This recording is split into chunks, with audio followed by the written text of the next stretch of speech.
Halo, selamat pagi anak-anak Bapak semua kelas 11. Sekarang kita masuk pembelajaran pendidikan kewarganegaraan. Nah, materi kita pada hari ini adalah bab 2, bagian subbab yang kedua, yaitu dinamika penerapan demokrasi Pancasila. Buka buku kamu halaman 45. Oke, mari kita bahas pembelajaran selanjutnya.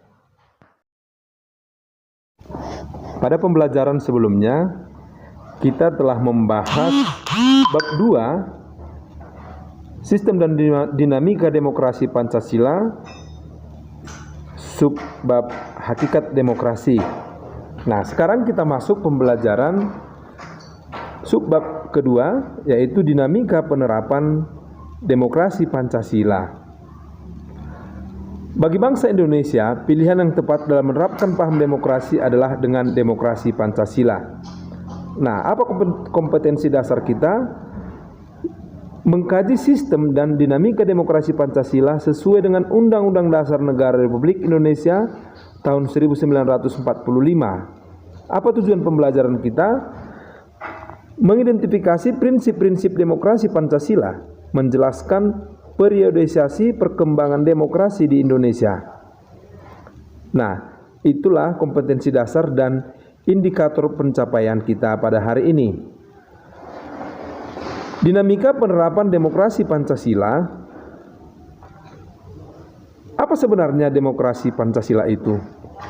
Pada hakikatnya, rumusan demokrasi Pancasila tercantum dalam sila keempat Pancasila, yaitu kerakyatan yang dipimpin oleh hikmat kebijaksanaan dalam permusyawaratan perwakilan.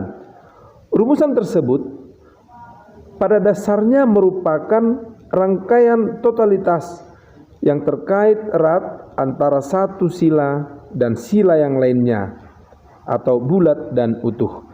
Apa sebenarnya yang menjadi karakter utama demokrasi Pancasila? Karakter utama demokrasi Pancasila adalah sila keempat, yaitu kerakyatan yang dipimpin oleh hikmat kebijaksanaan dalam permusyawaratan perwakilan. Dengan kata lain, demokrasi Pancasila mengandung 3 karakter utama, yaitu kerakyatan, permusyawaratan, dan hikmat kebijaksanaan. Apa nilai lebih demokrasi Pancasila dibandingkan dengan demokrasi yang ada di negara lain?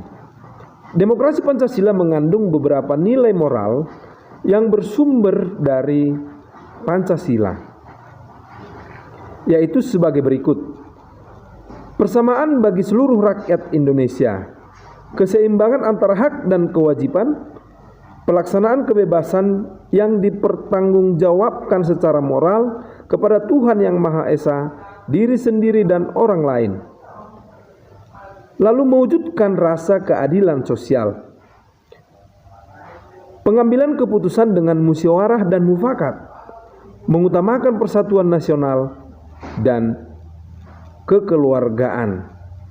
Yang terakhir, menjunjung tinggi tujuan dan cita-cita nasional.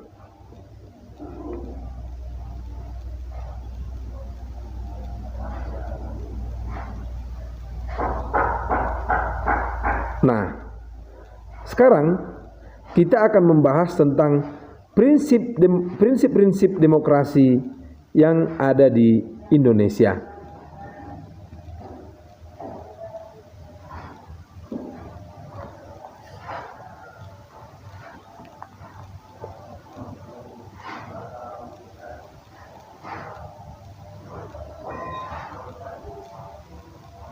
Pada masa pemerintahan revolusi kemerdekaan 1945 sampai 1949, pelaksanaan demokrasi baru terbatas pada berfungsinya pers yang mendukung revolusi kemerdekaan.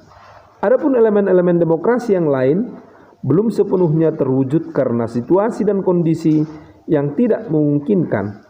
Hal ini dikarenakan pemerintahan harus memusatkan seluruh energinya bersama-sama rakyat untuk mempertahankan kemerdekaan dan menjaga kedaulatan negara agar negara kesatuan Republik Indonesia tetap utuh. Meskipun tidak banyak catatan sejarah yang menyangkut perkembangan demokrasi pada periode ini, akan tetapi pada periode tersebut telah diletakkan hal-hal yang mendasar bagi perkembangan demokrasi Indonesia untuk masa selanjutnya atau masa yang akan datang. Yang pertama, pemberian hak-hak politik secara menyeluruh. Para pembentuk negara sudah sejak semula mempunyai komitmen yang sangat besar terhadap demokrasi, sehingga begitu mereka menyatakan kemerdekaan dari pemerintah kolonial Belanda, semua warga negara yang sudah dianggap dewasa memiliki hak politik yang sama tanpa ada diskriminasi yang bersumber dari ras, agama, suku, dan kedaerahan. Kedua, presiden yang secara konstitusional memiliki kemungkinan untuk menjadi seorang diktator. Dibatasi kekuasaannya ketika Komite Nasional Indonesia Pusat dibentuk untuk menghentikan parlemen. Yang ketiga, dengan maklumat wakil presiden, kemungkinan terbentuknya sejumlah partai politik yang kemudian menjadi peletak dasar sistem kepartaian di Indonesia untuk masa-masa selanjutnya dalam sejarah kehidupan politik kita.